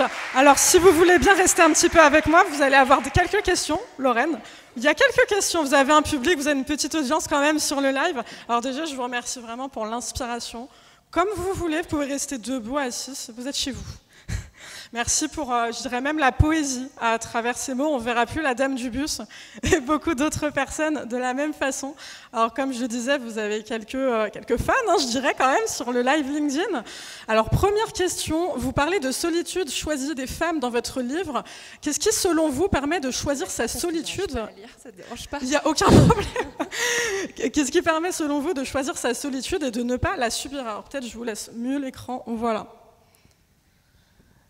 Je m'attendais pas oui, à devoir débriefer sur mon livre. Je suis hyper contente en même temps, mais disons que... Comment dire? Ce que j'essaye de dire dans le livre, c'est que souvent la solitude est subie. On ne choisit pas une séparation, on ne choisit pas un veuvage, on ne choisit pas un divorce, on ne choisit pas forcément de ne pas rencontrer quelqu'un. Souvent, la solitude est une situation de fait dans laquelle on se retrouve sans forcément en avoir fait le choix. Ce que j'essaye de dire dans ce livre, c'est qu'il y a la possibilité, en se débarrassant d'un certain nombre d'injonctions, qui sont des injonctions patriarcales et sexistes, de trouver dans la solitude une forme de sérénité, une forme d'alignement avec soi-même. Mais cet alignement-là, il repose forcément sur la capacité déjà à avoir... je convoque évidemment Virginia Woolf et la chambre à soi, à avoir un espace où on se sent à l'abri, où on se sent en sécurité. Il faut avoir un système de soutien. Il faut avoir un espace aussi pour réfléchir à soi et à se mettre en alignement avec ses valeurs. Donc ça demande un certain confort. Et c'est pour ça que ce livre, pour moi, il rejoint un combat féministe. C'est-à-dire c'est une lutte aussi pour que les femmes aient accès à ce privilège-là. Merci pour cette très belle réponse. On a une deuxième question pour rester sur le même sujet. Pensez-vous que dans les luttes féministes, ou plus largement dans les cercles militants, il y a, si je me mets devant, on n'y arrive pas, il y a un impensé sur les femmes âgées, sur la vieillesse? Est-ce qu'il y a encore à déconstruire les discriminations liées à l'âge, même dans les milieux militants? C'est une excellente question et oui, c'est réel. D'ailleurs, dans la pensée féministe, quand on lit des textes sur les femmes âgées ou qui réfléchissent à la vieillesse des femmes, le mot qui revient le plus souvent, c'est l'invisibilité. Ce qui frappe les femmes âgées dans la société, c'est qu'elles deviennent subitement invisibles. Et c'est quand même un mécanisme sexiste fascinant parce que c'est-à-dire que les femmes jeunes subissent un male gaze permanent. Il y a une espèce d'observation assez angoissante et sexiste de leur corps. Et puis d'un seul coup, il y a un basculement dans l'invisibilité. Il n'y a plus personne, on les regarde plus. Elles rentrent dans une pièce, personne ne les voit. Et ça correspond évidemment à une invisibilité dans les médias, dans les films, dans les publicités. Enfin voilà, il n'y a qu'à voir les actrices qui expliquent que finalement, passé un certain âge, elles ne jouent plus du tout de rôle parce qu'on estime que c'est pas intéressant la vie d'une femme de 50, 60, 70 ans. Il n'y a plus rien à raconter. Et effectivement, c'est quelque chose qu'on va aussi observer dans les mouvements féministes. Mais je trouve qu'en ce moment, ça frémit assez fort. Parce qu'il me semble que, d'ailleurs je m'y inclus, moi je vais avoir, voilà, dans 5 ans j'aurai 50 ans, j'ai fait partie du mouvement MeToo, j'ai été très impliquée dans ces questions, je suis imbibée de féminisme jusqu'à la moelle et rien ne m'enlèvera ça, et je vais atteindre moi aussi un certain âge, et ce qui fait qu'avec toute une génération de féministes voilà, de mon âge autour de moi, on est en train, par exemple, de commencer à demander des discussions sur la périménopause, sur la ménopause, sur le vieillissement, qu'est-ce qui se passe avec la retraite des femmes âgées, etc. Et je pense que si on ne nous bâillonne pas d'ici là, on n'est pas à l'abri, hein, cette conversation, on va faire en sorte qu'elle ait lieu prochainement parce qu'elle est vraiment, vraiment nécessaire et importante parce que, comme je le rappelais, parler des personnes âgées, c'est vraiment principalement parler de femmes âgées. Merci beaucoup Lorraine Bastide, merci beaucoup, journaliste, productrice de podcasts engagée, autrice de ce livre Enfin seule que je remontre, qui est disponible depuis le 18 septembre de cette année. Merci énormément. Alors, si je tords mes fiches, on arrête la conférence. Mais on s'amuse beaucoup ensemble sur ce sujet qui est extrêmement difficile, mais qui est très, très, très porteur d'espoir, avec des personnes très, très, très engagées. Et je suis ravie d'être avec vous aujourd'hui, je dois quand même le dire. Alors, si vous le voulez bien, on va passer à la 3e partie de cette conférence, et la dernière déjà. Je vous propose qu'on fasse un focus sur le territoire francilien et qu'on s'intéresse aux réalités du terrain. Vous qui êtes aujourd'hui parmi nous à l'Académie du Climat, vous êtes bailleurs sociaux, vous êtes partenaires, vous êtes acteurs locaux, vous êtes élus territoriaux et vous connaissez les spécificités de l'Île-de-France. Alors, on va entrer un petit peu plus dans les spécificités de l'action dans le bassin parisien. Et pour lancer cette 3e et dernière partie, sans plus attendre, je vais un petit peu m'installer sur les fauteuils, nos intervenants pour une superbe table ronde qui s'annonce. Alors, je vais appeler la première participante, donc, qui est la directrice de la Fraternité Paris, qui pilote donc l'activité des salariés sur Paris, qui agissent en soutien auprès des équipes de bénévoles qui accompagnent les personnes âgées. Maude Ferral, sous les applaudissements, s'il vous plaît. Bienvenue, Maude, je vous en prie. Et je vais appeler 2 personnes qui vont arriver ensemble. Donc, je vais appeler le vice-président des Petits Frères des Pauvres, bénévoles engagés depuis de nombreuses années dans l'équipe de Montreuil, puis de Noisy-le-Grand, qui a été président de la Fraternité régionale banlieue Île-de-France et élu au conseil d'administration de l'association en 2024. Jean-Christophe Marais, accompagné donc de Claude Bonal, qui est elle-même accompagnée par l'association à Montreuil depuis février 2024. Sous les applaudissements, s'il vous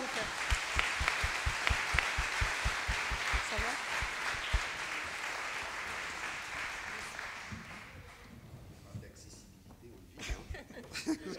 C'est vrai que niveau accessibilité, bon, comme disait notre très cher intervenant, on le vit. On le vit en direct. Voilà. Exactement. Alors, je vais vous rejoindre donc dans les fauteuils dans un tout petit instant, mais avant de commencer cette table ronde, je vais d'abord convier la présidente des Petits Frères des Pauvres Paris, Agnès Leroll, à nous rejoindre.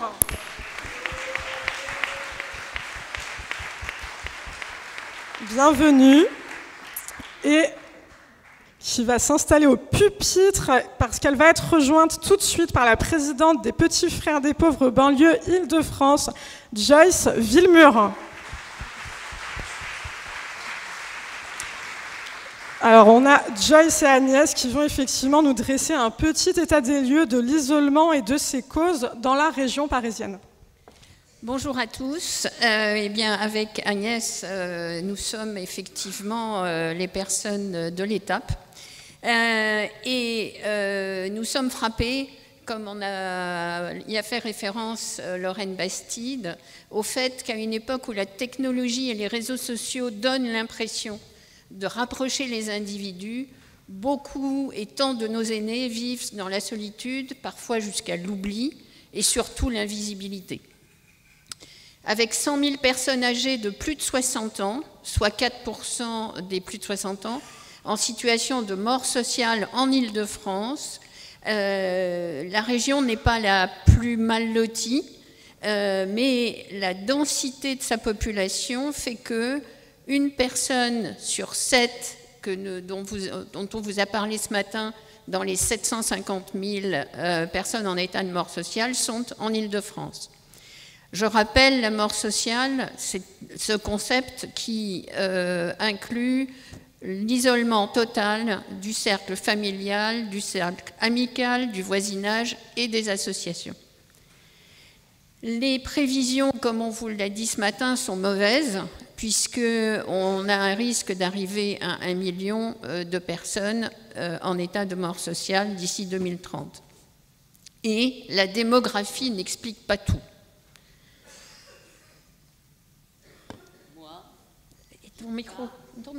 Moi, je parle avec les murs, mais ils ne me répondent pas. Patricia, 71 ans. Le sentiment de solitude touche 1,1 million de personnes en Île-de-France. Et pour 200 000 d'entre elles, ce sentiment est permanent. La solitude ressentie, elle se construit sur le sentiment d'être inutile, oublié, en marge d'une société qui va vite. Les causes de ce ressenti sont multiples, mais 2 sont particulièrement frappantes pour nous sur le terrain: la diminution de la mobilité et la perte d'un conjoint. Un chiffre très frappant, près de 50% des plus de 80 ans vivent seuls. La première chose que je fais, c'est d'allumer la télévision pour avoir un son, un bruit, pour ne pas me retrouver dans un vide sonore. Daniel, 78 ans. Si 1,6 million de personnes âgées en Île-de-France ne sortent pas de chez elles quotidiennement, on en a parlé beaucoup ce matin, c'est souvent lié à la perte d'autonomie, à des logements inadaptés. Qui n'a pas entendu parler des ascenseurs en panne pendant des semaines, des escaliers impraticables ou encore un environnement extérieur jugé insécurisant ou difficile d'accès, des transports inadaptés qui conduisent au sentiment d'insécurité. Dans notre rapport Paroles de vieux de banlieue, Kamel, 62 ans, nous disait: je ne peux pas sortir de mon logement, étant sous oxygène et marchant très difficilement. En plus, l'ascenseur est toujours en panne. Alors nous le savons tous, et toutes nos études le montrent, l'isolement et la solitude vont souvent de pair avec la pauvreté matérielle et morale. En Île-de-France, 13,7% des 60-75 ans et 10,6% des plus de 75 ans vivent sous le seuil de pauvreté. Pour ces personnes, la solitude est beaucoup plus fortement ressentie et sur chacun des cercles d'isolement, il y a de 10 à 15 points d'écart pour cette population par rapport à la moyenne. L'isolement et la pauvreté nous conduisent en tant que bénévoles sur le terrain à être de plus en plus souvent confrontés à des situations complexes, quelquefois aggravées par les troubles cognitifs ou psychologiques, sachant que l'isolement affecte la santé physique et mentale, dépression, perte de repères, déclin cognitif accéléré et même une augmentation des risques de maladies cardiovasculaires. La solitude chronique peut réduire l'espérance de vie. J'essaye d'avoir le moral. De toute façon, c'est ça ou je me suicide. Mais je n'en ai pas envie. Mais c'est grâce au petit frère des pauvres, car je ne sais pas si je serais toujours là s'il n'avait pas été là. Parce que quand on est seul, Chantal, 69 ans. L'important éloignement du cercle associatif doit vraiment nous interpeller. En effet, 52% des personnes âgées de plus de 60 ans n'ont aucun contact avec une association. Je suis inscrite dans 2 associations pas loin à pied. J'y vais dès que je peux, ça me fait du bien. Je vois du monde. Ce sont des associations de quartier. On discute, ça passe le temps. Alain, 68 ans. À part les petits frères des pauvres et l'assistante, je n'ai personne. Les autres, c'est terminé. Tous ceux que j'ai connus avant. Daniel, 66 ans.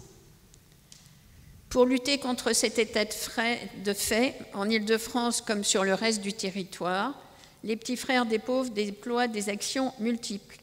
En plus des visites hebdomadaires à chaque personne accompagnée et des animations proposées, il est important de s'engager dans une dynamique d'aller vers. Pour cela, les petits frères des pauvres s'efforcent de renforcer le maillage sur le territoire et de développer des partenariats. Si vous êtes présents aujourd'hui, c'est que vous êtes engagés sur cette cause à nos côtés.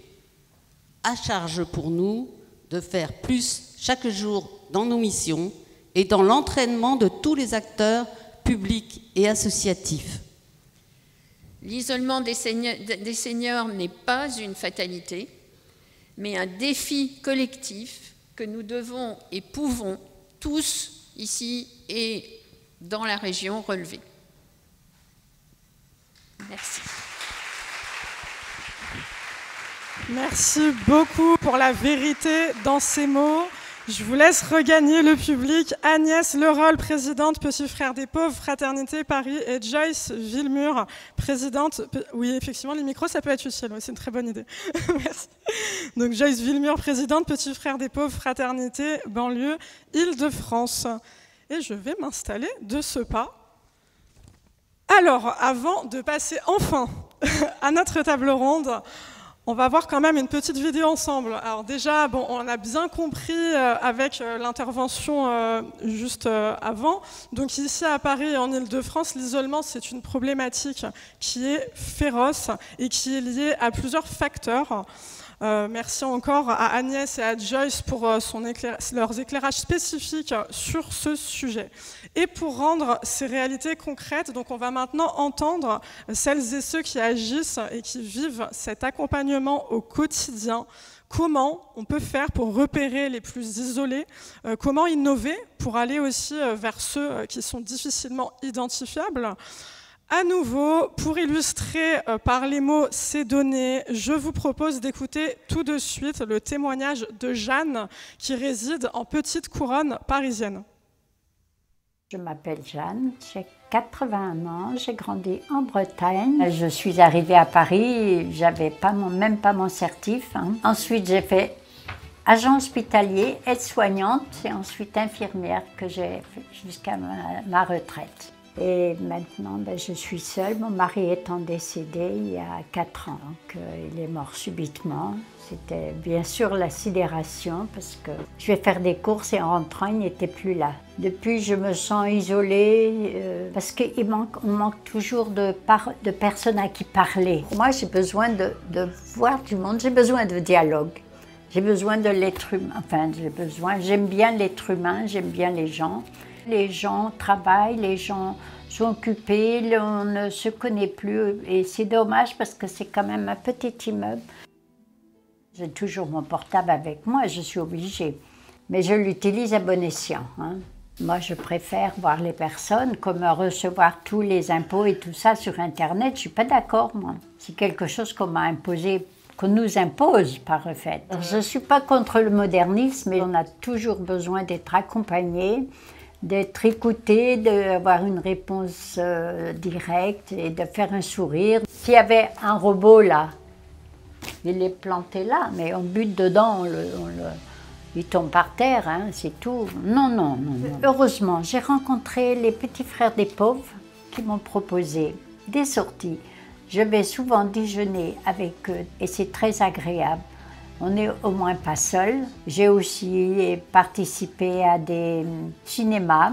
J'ai beaucoup la visite des bénévoles qui me rendent vraiment du grand bonheur parce qu'ils m'ont changé la vie, m'ont redonné le goût de vivre. Je me suis sentie la tête hors de l'eau parce qu'ils m'ont beaucoup aidée moralement, physiquement. Pour moi, c'est un grand bonheur de les avoir rencontrés. J'ai perdu du temps de ne pas les avoir rencontrés plus tôt même.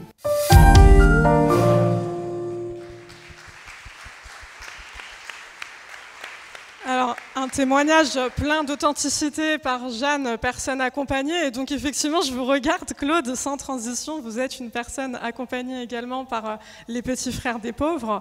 Est-ce que vous pouvez nous dire ce qui fait écho dans ce que vous venez de voir, dans le témoignage de Jeanne, dans votre quotidien? Est-ce que ça vous parle, ce que vous venez d'entendre? Oui, son témoignage... Oui, son témoignage me parle, effectivement. Bien sûr, je vis un petit peu la même chose et je dois dire que depuis que j'ai fait la connaissance des Petits Frères des Pauvres, ma vie a complètement changé.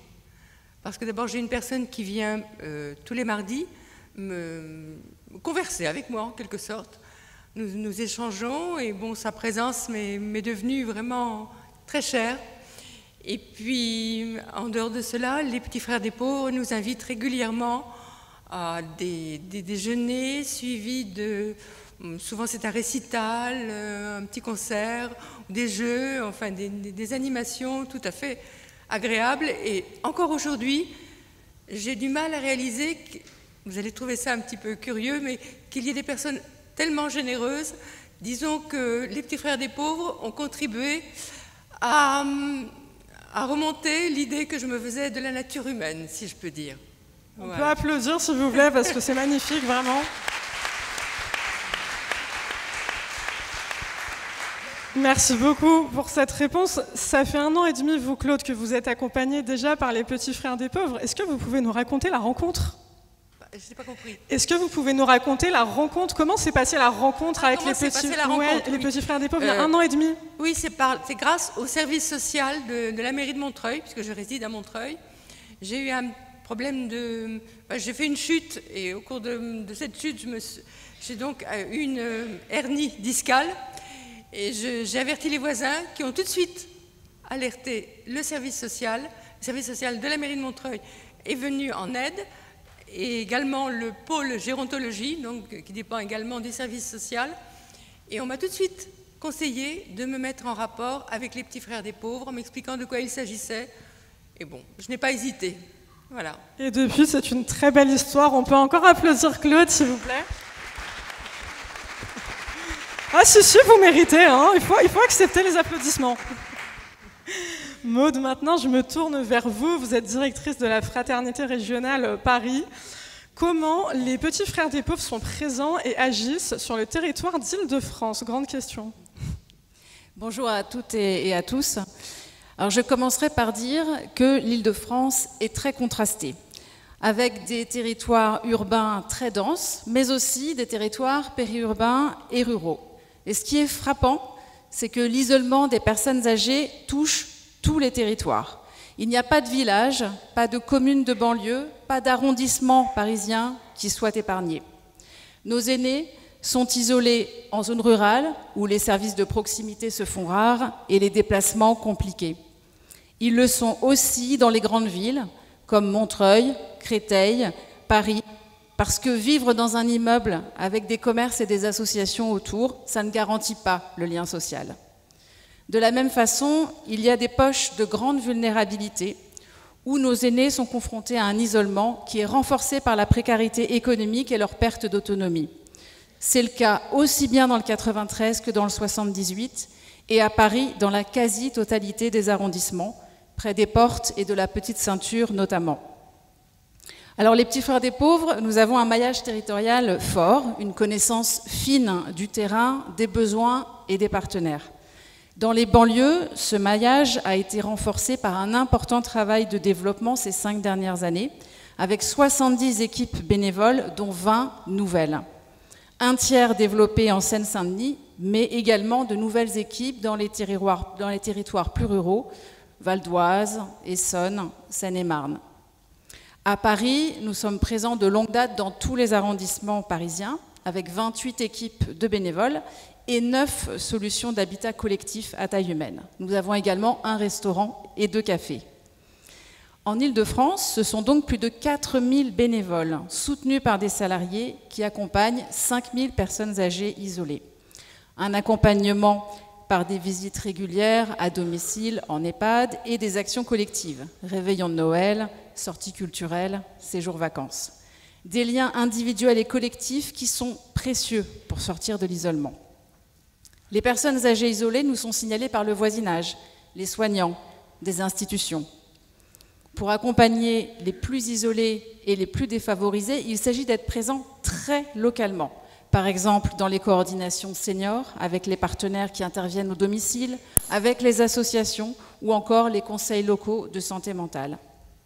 Au fil de l'histoire, dans le but d'aller vers les plus vulnérables, nous avons développé des équipes spécifiques. Les bénévoles accompagnent des personnes âgées malades et en fin de vie, des personnes sourdes, des personnes âgées en situation de grande précarité et à la rue. Cette capacité à réinterroger nos actions, à les faire évoluer, nous a amené, par exemple, il y a une dizaine d'années, à développer des équipes bénévoles en milieu carcéral, à Fresnes et à Paris, pour y rendre des visites régulières aux détenus, apporter une présence et une écoute inconditionnelle et accompagner également ceux qui sont malades ou en fin de vie. Comme nous l'explique très bien une bénévole, ces personnes âgées qui sont en minorité dans les prisons, elles se font oublier. Pour ne pas avoir d'ennui, pour éviter la violence. Ce sont des prisonniers qui ne sortent quasiment jamais de leurs 9 mètres carrés. Ou bien encore aussi, au sein de notre service des urgences à l'hôpital Saint-Louis, à Paris. Dans ces moments de crise, les bénévoles apportent une présence aux personnes âgées. Elles sont souvent en situation de précarité, elles ne sont pas accompagnées et elles sont déboussolées. Notre présence peut aussi être un moyen de les repérer, puis de les accompagner. Je conclurai en disant que nous avons sur le territoire francilien non seulement un maillage territorial fort, mais aussi une grande diversité et richesse d'actions. Waouh, quelle réponse complète, on peut applaudir, hein. Merci Maud. Et je pense que vous avez une petite vidéo, une première vidéo à nous afficher pour une initiative. Pas tout de suite, on va garder le suspense. Le café mobile, on le garde pour un peu plus tard. Bon, on vous fait mijoter encore un petit peu. Alors, moi, j'ai envie de vous demander, après avoir entendu cette première réponse, quelles expérimentations vous avez lancées ces dernières années pour aller vers les plus isolés, justement ? Alors, nous expérimentons depuis 3 ans de nouveaux dispositifs innovants, en nous appuyant notamment sur les nouvelles formes d'engagement citoyen. L'enjeu, repérer et aller vers nos aînés qui ne sortent plus ou rarement de chez eux, qui ne demandent rien et sont coupés de leurs cercles sociaux. Ceux qui cumulent les vulnérabilités, la précarité économique, l'isolement, la perte d'autonomie et qui sont effectivement totalement invisibilisés dans notre société. Le principe de ces nouveaux modes d'action, si les personnes âgées isolées ne viennent pas à nous, alors les petits frères des pauvres vont à elles. Ces actions sont portées, sont animées par des bénévoles, déjà membres de nos équipes, ou certains qui nous rejoignent spécifiquement pour ces actions-là, par des services civiques, des volontaires européens et soutenus par les salariés. Ils sont rendus possibles par des partenaires qui nous soutiennent et qui participent activement avec nous sur le terrain. Nos objectifs, créer des lieux de convivialité, du lien social, évidemment, instaurer une dynamique de solidarité locale, repérer des personnes, réorienter vers des partenaires et, si elles le souhaitent, les accompagner, faciliter l'accès aux droits et sortir de cette logique de guichet. Et puis, aussi, et c'est vraiment important, sensibiliser les habitants à l'isolement et à l'agisme. Alors un exemple, en zone rurale, dans le sud du Vexin et en Seine-et-Marne, nous avons lancé la baraque à Fratte pour aller à la rencontre de personnes âgées qui ne conduisent plus, qui vivent loin des commerces et des services et qui n'ont plus aucun lieu de socialisation. C'est une petite unité mobile qui se rend tout au long de l'année dans les villages mal desservis. Les baraques à Fratte, elles viennent en complément et en soutien des partenaires locaux. On va y proposer des animations régulières dont le but, c'est avant toute chose le partage, la convivialité et aussi la mobilité, parce que les bénévoles peuvent aussi aller chercher les personnes âgées chez elles pour leur permettre de se rendre sur le lieu des animations. C'est aussi potentiellement une alternative à l'accompagnement au domicile, parce que certains de nos aînés ne souhaitent pas avoir cet accompagnement chez eux. Un autre exemple, en zone urbaine cette fois, à Paris, avec le Petit Café Mobile, où nous intervenons depuis 3 ans, dans le 15e arrondissement, et dans un quartier politique de la ville du 14e, où l'offre pour les seniors est très faible. Sur un marché local, nous nous installons, donc c'est le Petit Café Mobile, qui propose un lieu de convivialité où les personnes âgées du quartier se posent un instant et viennent échanger. Et là, on peut regarder la petite vidéo. Et là, on a une petite vidéo surprise pour vous présenter plus concrètement le sujet du café mobile. Le petit café mobile existe ici depuis bientôt 3 ans. Il est animé par des bénévoles, une service civique, moi en tant que salarié. Le principe, c'est inviter les gens à se poser, à papoter avec nous et à sensibiliser tous les gens du quartier à l'isolement des personnes âgées. C'est sympathique parce que je suis seule chez moi et là je me sens comme la famille. Les gens sont très gentils, très accueillants et le café est très très bon avec des biscuits qu'on prend et tout ça, c'est un plaisir de venir.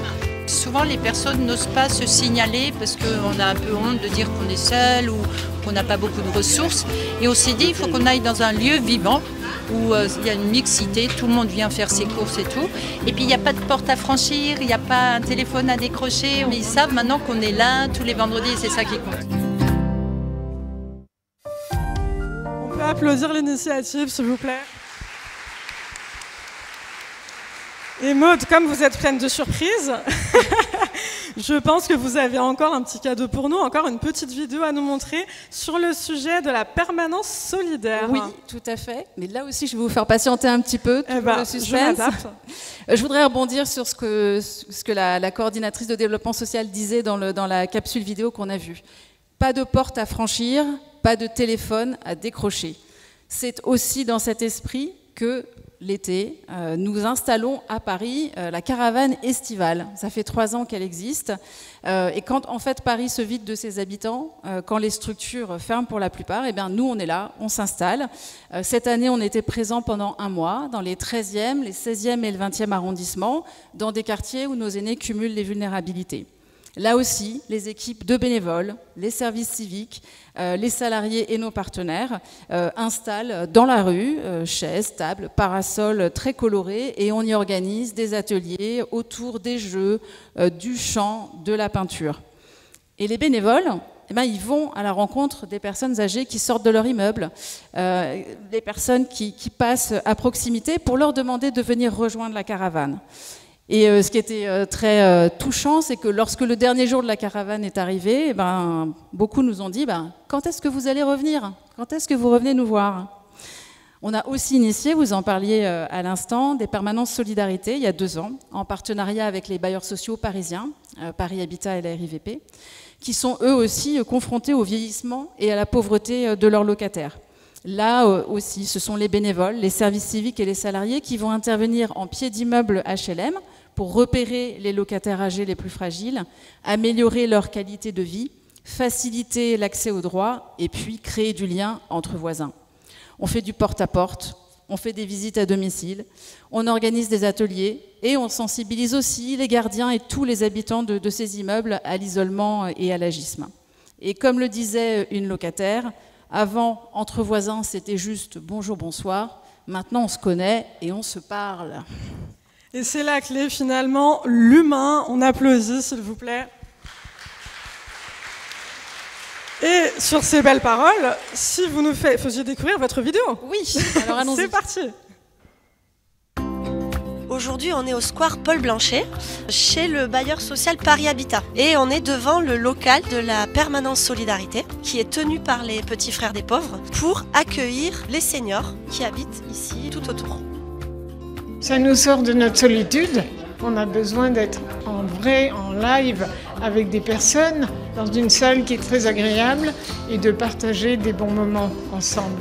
Donc ça fait beaucoup de bien mentalement. En tant que bénévole, c'est une joie. Un mercredi, on fait des jeux. Jeudi, on fait de la peinture. Il y a des lectures, il y a des ateliers. On fait des ateliers vraiment pour le bien des seniors. Quand on a des questions à poser, on peut aller la voir dans son bureau et elle nous aide à résoudre nos problèmes administratifs. De voir cette joie dans leur regard, franchement, c'est un beau partage.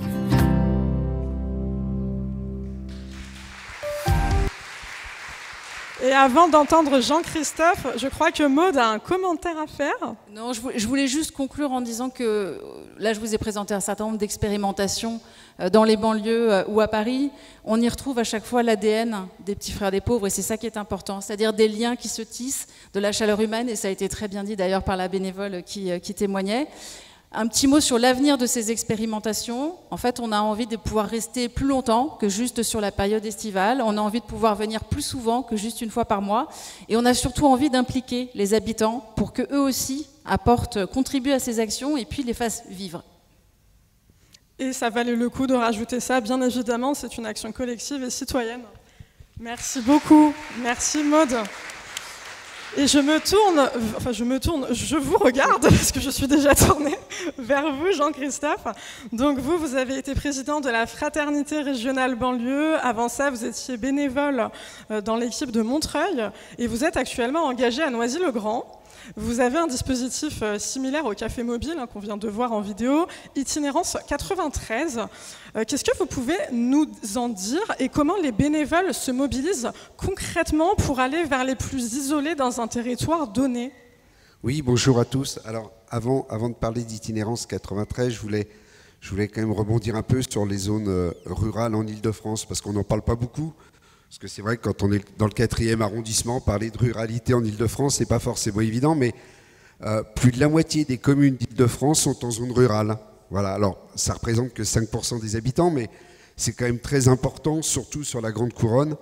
Et c'est vrai que ces dispositifs mobiles, alors tu as parlé du Vexin, mais il y a aussi la Seine-et-Marne qui intervient. Enfin, il faut vraiment que ça devienne pérenne, parce que on est dans des petits villages où il n'y a plus beaucoup de services, où il n'y a plus de commerce, clairement, et c'est quand même 130 000 seniors en Ile-de-France qui vivent en zone rurale. Voilà, donc toute cette partie de l'Île-de-France est quand même très importante. Alors voilà, on revient maintenant dans le 93, dans le 9.3. Itinérance 93, donc c'est un dispositif qui est un peu similaire à celui qui a été présenté par Maude sur Paris, donc c'est Aller Vers. Voilà, donc c'est un partenariat avec la CNAV, le conseil départemental de Seine-Saint-Denis, les acteurs locaux et puis notre association. Voilà, donc c'est une équipe mobile qui a traversé 8 quartiers de la Seine-Saint-Denis dans 8 villes, donc pour se poser le temps d'une matinée ou d'une journée autour d'un café pour discuter, voilà, avec les gens du quartier, avec les commerçants, avec des dames qui venaient faire leurs courses. Voilà, donc ce genre d'initiative doit, à mon avis, être pérenne. Voilà, puisqu'on se posait la question. Tu posais la question. Pour moi, c'est une évidence. En tant que bénévole d'une équipe, on s'aperçoit que c'est assez compliqué finalement de détecter les personnes âgées isolées.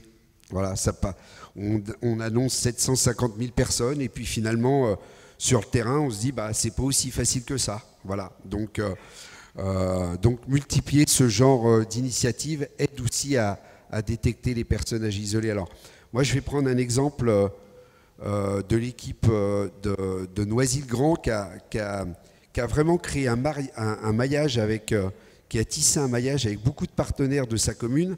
Et finalement, aujourd'hui, c'est une équipe qui a beaucoup de signalements. Voilà, je dirais, on est un peu au stade où là, on court après les bénévoles. Voilà, parce que donc c'est une équipe qui a rencontré déjà tous les EHPAD de sa commune pour présenter l'association, parce que on parle d'isolement à la maison, mais il y a aussi beaucoup d'isolement en EHPAD. Moi, j'accompagne une personne âgée isolée en EHPAD. Ça fait 5 ans qu'elle est en EHPAD. Sa première copine, ça fait 3 mois qu'elle l'a. Voilà. Pendant 4 ans et demi, c'est une dame qui était toute seule, qui se promenait dans les couloirs. Et puis là, elle a enfin trouvé une copine. Ils jouent toute la journée ensemble et je trouve ça super. Voilà. Donc c'est vrai qu'il y a beaucoup d'isolement en EHPAD. Donc cette équipe a rencontré tous les directeurs d'EHPAD et les directrices d'EHPAD. Ils ont présenté l'association et puis on se tient à leur disposition quand elles nous signalent des personnes âgées isolées en établissement. Voilà. Alors cette équipe a aussi rencontré toutes les maisons de quartier, les maisons pour tous, voilà, qui reçoivent beaucoup de personnes âgées, mais quand les personnes âgées sont mobiles, dès que la personne âgée devient dépendante, eh bien, elles ne reçoivent plus ces personnes âgées. Et donc aujourd'hui, il y a une alerte qui est faite et l'équipe est prévenue quand une personne âgée ne vient plus pour que l'équipe puisse prendre le relais sur un accompagnement à domicile. Et puis nous, on a la capacité de transporter les gens, ce qu'on n'a pas forcément la capacité de faire les maisons de quartier. Donc on prend le relais. Alors cette équipe aussi a beaucoup de partenariats et beaucoup d'interactions avec toutes les autres associations de la ville. Alors ça, c'est assez intéressant parce que à chaque fois qu'il y a une manifestation d'une association dans la ville, on est invité. Et puis la responsable d'équipe nous oblige à chaque fois à mettre notre casquette Petit Frère des Pauvres. Enfin, on est complètement identifié à chaque fois que ces associations interviennent. Donc tout ça fait un maillage qui fait que maintenant l'équipe est clairement identifiée comme association de référence de lutte contre les personnes âgées isolées. Voilà. Et du coup, on a énormément de signalements, soyons modestes. Alors, en plus des CCAS et tout ça, hein, on a quand même beaucoup de signalements qui viennent à droite, à gauche. Et du coup, il y a une interaction qui se fait pas mal. Et puis, la dernière chose, c'est que, par exemple, demain, l'équipe sera présente sur le marché de la ville parce qu'elle a demandé à avoir un emplacement. Et donc, on sera encore au plus près des gens le jour du marché. Voilà, pour pouvoir parler de notre association. Eh bien, bravo pour cet engagement. On peut applaudir l'initiative, l'action, la mobilisation. Alors, on est un petit peu en retard sur le timing, mais Claude, je vous regarde et je suis obligée quand même de vous poser une question. Vous avez l'immense gentillesse d'être avec nous aujourd'hui. On a la chance de vous avoir. Donc, on va quand même en profiter jusqu'au bout. Alors, vous êtes accompagné par les Petits Frères des Pauvres depuis 1 an et demi. Pas tout à fait 1 an. Ah, moins d'1 an ? Moins d'1 an, oui. Le temps passe vite. On se posait la question dans la voiture, c'est depuis Noël. Voilà. Depuis Noël, c'est justement, alors merci beaucoup de me faire mes transitions, Jean-Christophe. L'action phare des Petits Frères des Pauvres, c'est Noël. C'est l'accompagnement pendant Noël. À part justement ce moment-là, vous au quotidien, est-ce que vous pouvez nous parler de ce qui est proposé? Est-ce que par exemple vous faites des actions collectives, des rassemblements Des Petits Frères des Pauvres? Oui, non, les activités. Nous avons des invitations de temps en temps, donc pour un repas au restaurant, généralement le restaurant qui appartient aux Petits Frères des Pauvres, rue Briden, dans le 17e arrondissement, je crois. Et puis, à la suite de ce déjeuner, on est convié à un récital, enfin on peut appeler ça un récital, quelqu'un qui s'est déplacé pour jouer d'un instrument, chanter, etc. Ou bien des jeux aussi. Voilà, c'est ce que nous avons le plus souvent. Voilà. Eh bien, merci de nous faire rentrer dans votre quotidien. Merci beaucoup, Claude. On peut applaudir chaleureusement, s'il vous plaît, nos 3 intervenants. Oh, si, Claude, si, vous méritez.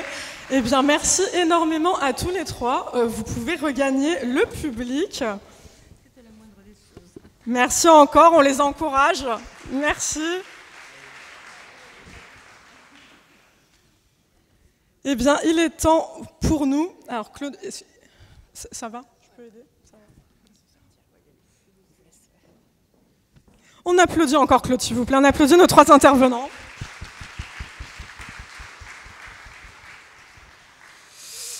Donc, c'est maintenant le moment, malheureusement, car on aurait pu continuer beaucoup de temps, le sujet est très vaste, de conclure cette conférence, mais pas totalement. On a encore une dernière prise de parole courte et après, nous allons vous libérer. Donc, je suis obligée quand même de commenter ce qu'il s'est passé ce matin. On a entendu énormément de personnes, on a entendu des bénévoles, la voix des personnes accompagnées, et ça nous montre à quel point ces actions de proximité changent concrètement des vies. À titre personnel, bien évidemment, je salue votre engagement et les actions que vous menez toutes et tous, et merci beaucoup pour ça. J'en profite pour vous dire bien sûr que les photographes et les témoignages que vous avez entendus proviennent de l'exposition Solitude augmentée créée par les Petits Frères des Pauvres et Sacha alors est-ce que j'ai bien prononcé, Goldberger, pardon d'avance si je l'ai mal prononcé, qui est visible jusqu'au 12 octobre, place de la Concorde. C'est une exposition inédite qui mêle intelligence artificielle et réalité augmentée, et surtout qui s'est construite sur 8 témoignages de personnes accompagnées par l'association. Et par ailleurs, bien sûr, on vous a distribué des livrets de l'exposition. Je vous invite à faire le test en scannant les QR codes via votre téléphone pour voir les amis imaginaires des personnes accompagnées. Oui, et c'est vraiment bluffant. Alors je referme cette parenthèse. Ce matin, nous avons vu des visages, entendu des voix, partagé des données et surtout un chiffre qui a été beaucoup répété et qui résonne comme un avertissement. 750 000 personnes âgées en France sont aujourd'hui en situation de mort sociale. Ce n'est pas une projection lointaine, c'est maintenant. C'est maintenant, et si nous ne faisons rien, en 2030, ce seront 1 million de vies qui vont être réduites à l'invisibilité, c'est la réalité. Alors oui, l'isolement est une réalité qui est grave, mais ce matin, nous l'avons compris ensemble, nous avons les moyens d'y répondre et vous avez le pouvoir d'agir dès maintenant en scannant le QR code qui se trouve derrière moi et que pour une fois je ne cache pas du tout. Donc voilà, avec ce QR code, vous pouvez accéder au site dédié au baromètre des petits frères des pauvres. Et ce n'est peut-être pas une révolution, bien sûr, mais c'est déjà un geste concret, une manière d'alerter, de sensibiliser et de faire entrer ce sujet dans vos communautés. Et parce que nous serons plus nombreux à en parler, plus nous pourrons faire bouger les choses. C'est important d'agir collectivement, l'action collective, toujours. Et pour conclure cette matinée, j'ai le plaisir de redonner la parole. Elle se dirige vers moi, à Anne Guénaud, présidente des Petits Frères des Pauvres. Génaud, oui, alors moi, pardon d'avance, Anne Génaud, pour la prise de parole. Merci beaucoup.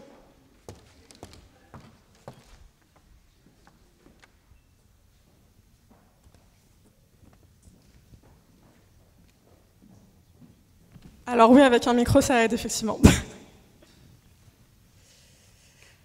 Bien, merci à tous. Mesdames, Messieurs, j'espère que vous avez passé une très belle matinée, que vous avez appris des choses, que vous avez découvert des choses et que vous repartez avec un regard positif quand même sur l'évolution qu'on peut avoir et sur ce qu'on peut faire dans les prochaines années. Une conviction s'impose au terme de cette présentation. Nous ne pouvons pas détourner le regard. Le baromètre de la solitude et de l'isolement des personnes âgées nous rappelle, chiffres à l'appui et témoignages à l'appui, que ce que nous rencontrons, c'est chaque jour sur le terrain. Mais ce baromètre doit être porteur d'espoir. Il nous montre que l'isolement n'est pas qu'une fatalité. Les initiatives locales, les solidarités de voisinage, l'engagement associatif, les politiques publiques innovantes, autant de leviers qui existent déjà, à nous de les renforcer, de les multiplier et surtout de les mettre à la hauteur de l'urgence. Je veux remercier toutes celles et ceux qui, au quotidien, tendent la main aux personnes âgées, bénévoles, professionnels, familles, voisins, entourage, élus, partenaires. Votre action prouve que le lien social reste une force vivante, capable de transformer le quotidien des personnes. Je veux remercier également les personnes âgées qui témoignent avec courage de leur quotidien et je remercie Claude d'avoir eu le courage de venir témoigner devant nous et de partager son quotidien. Aujourd'hui, nous lançons un appel collectif. Faisons en sorte qu'aucune personne âgée en France ne soit condamnée à la solitude, à l'oubli. C'est un combat de dignité, mais aussi un choix de société.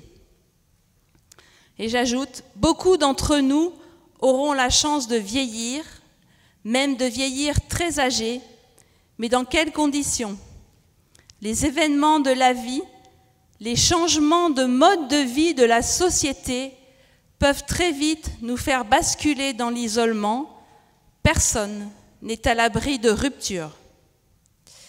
Et en tant que présidente des pauvres, je peux vous l'affirmer, nous ne baissons pas les bras, nous continuerons à nous développer, à aller chercher les personnes âgées isolées là où elles sont, où elles se cachent involontairement, où elles sont invisibles.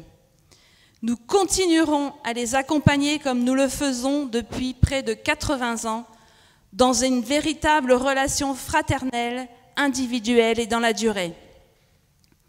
Nous continuerons à sensibiliser une société qui parfois peut être bien éloignée du sujet de l'isolement et de l'isolement des personnes âgées.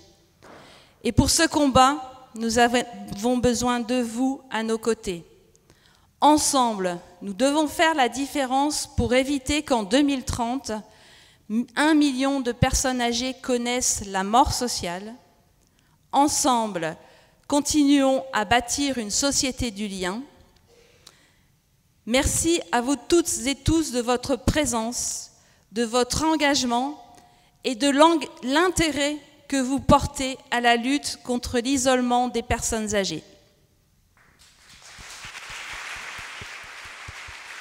Merci beaucoup Anne Génaud, présidente des Petits Frères des Pauvres.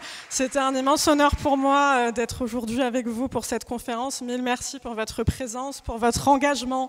Merci beaucoup à vous et longue vie bien évidemment aux engagements des Petits Frères des Pauvres et à la mobilisation et à l'humanité avant tout car c'est la ressource principale.